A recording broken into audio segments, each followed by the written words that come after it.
The trial of Ashley Benefield, it has come to a close with a manslaughter verdict. The jury had the option of second-degree murder, but they found her guilty on a lesser charge of manslaughter. It carries up to 30 years in prison. Joining me to discuss, Jennifer Coffindaffer, retired FBI special agent. Since we last talked, Ashley had a chance to let her words out in court, and we all got to see that very dramatic testimony. Since then, let me ask you, has it solidified your opinion on her guilt or innocence from prior to hearing her speak? Yes, Tony, it really did. I just found her testimony to be very disingenuous. It seemed very much like acting when she got up and all the flailing Hmm. that she was doing. It just didn't come off as very believable. And I quite honestly think that this was a huge part of why the jury was swayed to go with a manslaughter charge and find her guilty.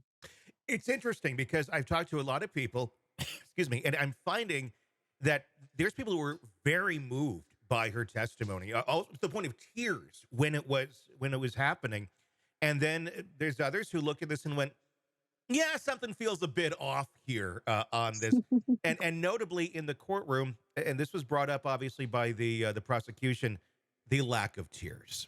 A lot of flailing, lots of moving around, but no tears.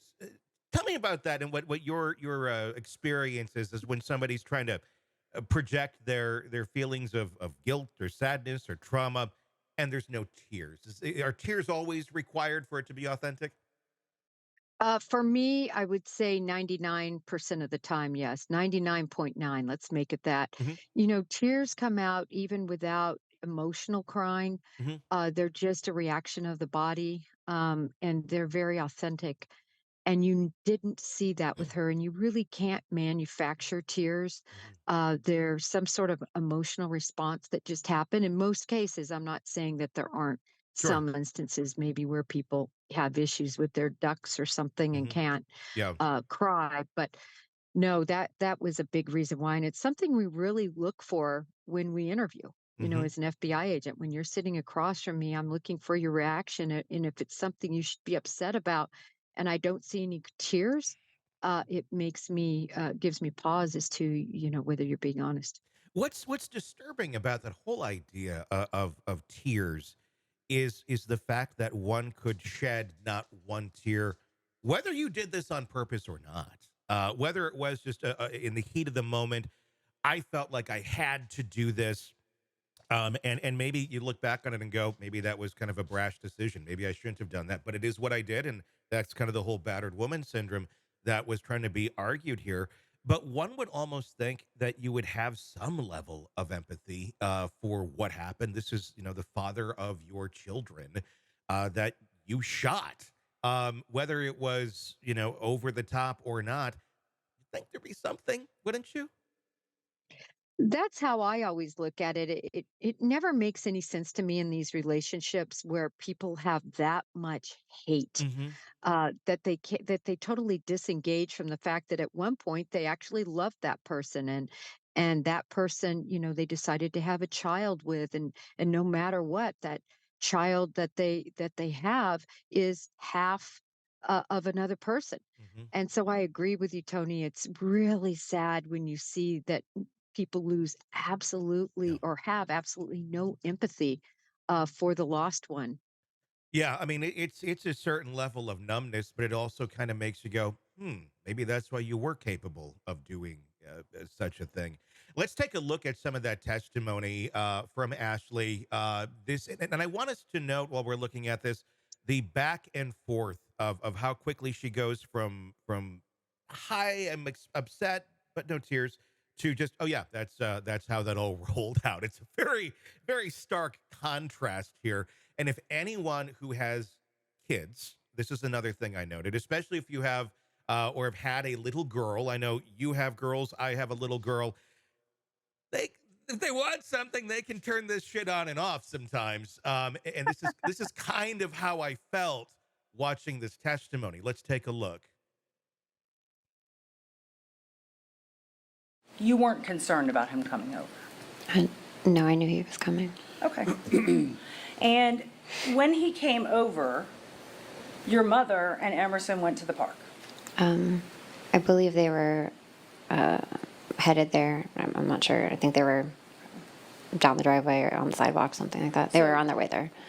You weren't so afraid that you wanted your mother to stay there and watch. No, we were just packing to move. Okay, so you weren't afraid. I definitely didn't expect this to happen. So it was up to you that your mother left. Yeah, at that time. Okay. So if I heard you right during your direct, you said he bumped your shoulder twice. Body check, I don't know if that's what you called it. He walked into you with a box, right? Yes. And then at the end, you say he slapped you? He hit me. I don't. I wouldn't know how to classify it. He struck me. He hit me. Was his hand open or closed? I don't remember. Okay. And because of those things, you claim that you thought he was going to kill you.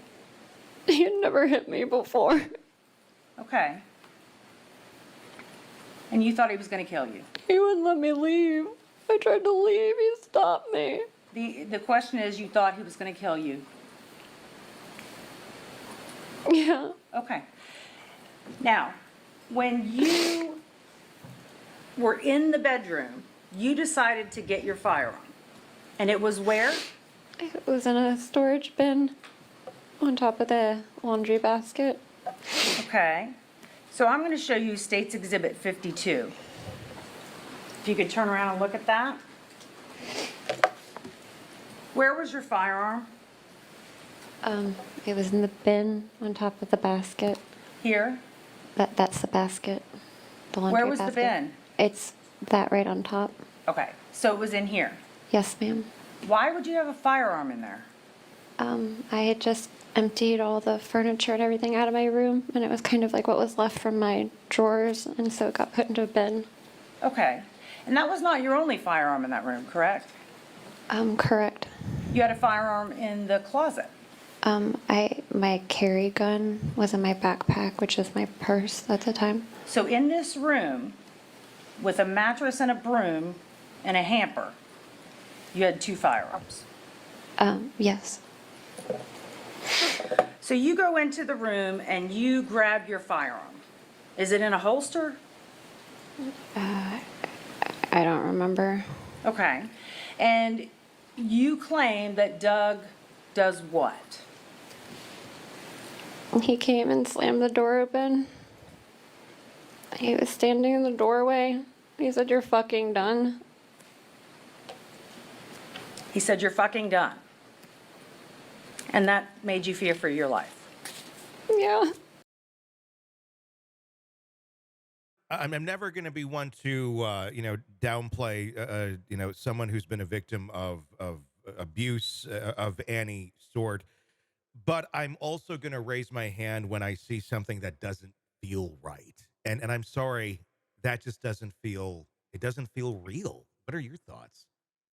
Oh, I agree with you. The way I don't know, there was one very specific moment Hmm. where she was kind of still sort of sobbing and kind of, and then a question is asked. She had to think about it, and then she went to her normal tone. Hmm. I don't know if you noticed that, and then Yeah. kind of digressed back to the. So that's just, I just didn't find her believable. It seemed very much like acting to Yeah. me, Yeah. and I was thinking too, with a child in the house, of course I'm immediately going to the complete lack of gun safety. Yes. uh Locked and loaded 45 plus another gun, and nothing else in the house, as she said, on a laundry basket. It just, the whole scenario just didn't sound right. Hey, thanks for checking out the video. Be sure to follow us wherever you download podcasts, and especially Apple Podcasts, where you can get advanced episode and premium content on our premium channel right there. Also, be sure to follow us on social media so you don't miss any breaking updates on the stories that matter to you most. We're on TikTok, X, Instagram, Facebook. Just search Hidden Killers Podcast with Tony Brueski, and you'll find us right there. Again, thanks for watching.